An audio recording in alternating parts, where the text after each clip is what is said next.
and military assets.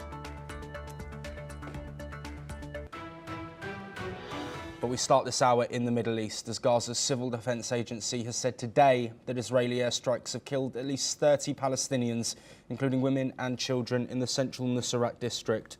According to civil defense spokesperson Mahmoud Bassal, the strikes took place overnight and into the morning and targeted a number of citizens' homes in the Nuseirat refugee camp.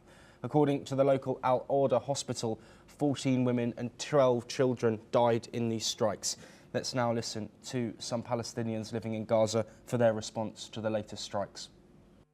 احنا صوت الصاروخ ما لقينا الا البيت انهال وجثث بتترمى علينا بدمها بكله يا حرام وصريخ صريخ. شوف الفزع اللي شفناه، يعني والله في حاله لا يذكر فيها. الساعه كانت 12 بالليل. ايه ذنب علينا احنا نعيش العيشه دي يا عالم؟ شوفوا اي حاجه قاعدين بامان الله، فيش اي شيء ولا حسينا باي حاجه الا اللي هو بيصير فجاه من دون ولا اي سابق انذار ولا تحذير ولا اي شيء. من جميع الجهات اطلاق النار، من الدبابات، من الكواد كابتر، من المدفعيه وفي 16 بدون اي سابق انذار. وكان ولاد عمي في الدار هذه موجودين، اولاد اثنين ونسوانهم واولادهم وامهم واولاد اخوهم كلياتهم، والحمد لله رب العالمين انا لقيناهم. Well, the IDF hasn't yet commented on these strikes, as Israel's war on Gaza was triggered by a bloody attack by Hamas on October the 7th, 2023. In return, Israel's offensive has reportedly killed over 59,000 Palestinians in the enclave, that according to the Hamas-run Health Ministry. And joining us to discuss these latest developments from the Gaza enclave, Mark Sutherland, a geopolitical commentator who joins us live from London. Mark, of course, an extremely complex situation, a war at play, with diplomacy stalling once again. What's your response to these reports of at least 30 deaths, with some at refugee camps, including women and children in Gaza?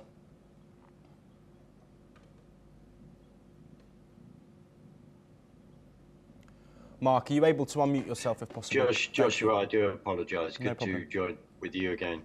The key is all these events are extremely sad. This would end tomorrow if Hamas gave up all the hostages, and sadly, the dead bodies of hostages that we believe has also occurred. That would then stop this war the next day. And as you referred to the fact after the attack on the 7th of October 2023, I would kindly, respectfully like to point out that the civil defense reports, and as I said, any loss is a tragedy, but the civil defense, I believe, is a Palestinian Authority organization. So it's very, very important that we check out the actual validity of the report that is being given here.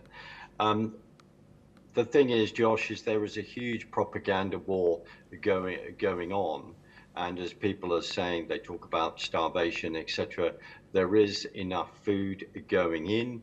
The big dispute is how that is then distributed, and of course, the Hamas does not want the GHF, the American charity, to be in charge of distributing the food, because they have made a heck of a lot of money out of selling that food to the people that they, in my opinion, are then abusing in Gaza, and they are standing behind fighting this war against Israel. Thanks, Yes. George. Yes, absolutely. And of course, the situation regarding those reports is difficult to confirm. Independent analysts and journalists, of course, limited from entering the Gaza enclave at the moment due to restrictions. But hopefully after this conflict, more will become clear about the actual situation surrounding those death tolls.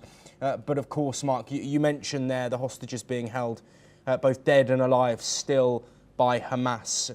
This is a war that is painful for both sides, families of hostages, loved ones, but also others in Israel protesting against the Israeli government and looking towards a potential ceasefire. I alluded to the fact that the most recent talks have broken down.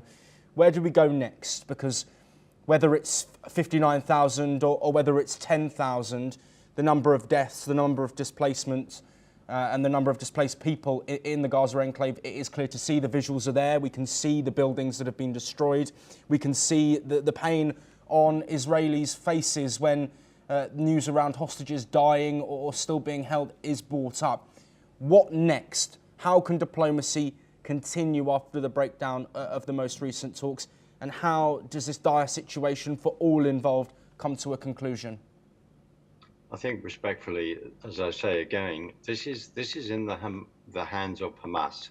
Put your weapons down, release all the hostages, release sadly the dead body of the hostages, and the war will then end. But when you have got the propaganda war, etc., that is happening, because the longer this goes on, it means that they are then able to gather more fighters on their side to then regroup and to then carry this on. Their whole ideology is to survive, but their whole ideology is to wipe Israel off the face of the earth. Whether people accept that or not, they need to then go and look at their writings, and we remember that they are part of the Iranian proxy and the ring of fire. Israel would like this war to end just as much as Hamas do, but you cannot have these terrorists on their border doing what they are doing. This has gone on for many, many years. And just quickly, one of the reasons why people are protesting in Israel, or it seemed to be that, is because again, with Hamas propaganda, with PA propaganda, there's a pile-on, and I am using that word deliberately. There is a pile-on because they see what they call, and there will be an Israeli elections coming up, and they want to then influence that and cause havoc within Israel's society. Before this war started, there were people on the streets because they objected to the fact that Bibi Netanyahu wanted judicial reform. And as you quite rightly say, Joshua, this is complex. This needs a 3-hour, 4-hour conversation to explain so much. But the way it would end is if Hamas gave up the hostages and sadly the dead bodies of hostages immediately. That has always been said. It would end tomorrow. However, they won't do that. So in the Israeli Defense Force eyes, understandably, Hamas has to be cleared out of Gaza, and the fact that they stand behind civilians and frankly, in my opinion, do not care for those one iota. This is the most difficult urban warfare situation that is fought. And if you look at the comparative of the amount of civilian deaths, which, as you've said, has been reported, the Hamas Health Authority, but blah says, oh, it's 59,000. No. Constantly, these things have to be checked. But we forget how often they just say they are moving people. Normally in theaters of war, I just end with this, is that the civilians would be cleared out. They have not been cleared out through the Egyptian border. The UN is basically saying, no, that they are to stay there. So that is another big thing that needs to be explored and actually explained. Yes. So the civilians, sadly, are constantly in the firing line. Mark, we have a very short amount of time left. I just want to bring up some comments that were made by the Palestinian Prime Minister earlier on that we brought earlier in the programme this morning, looking at the fact that the Prime Minister says that Hamas must surrender their arms and disband. Do you think this will have any impact?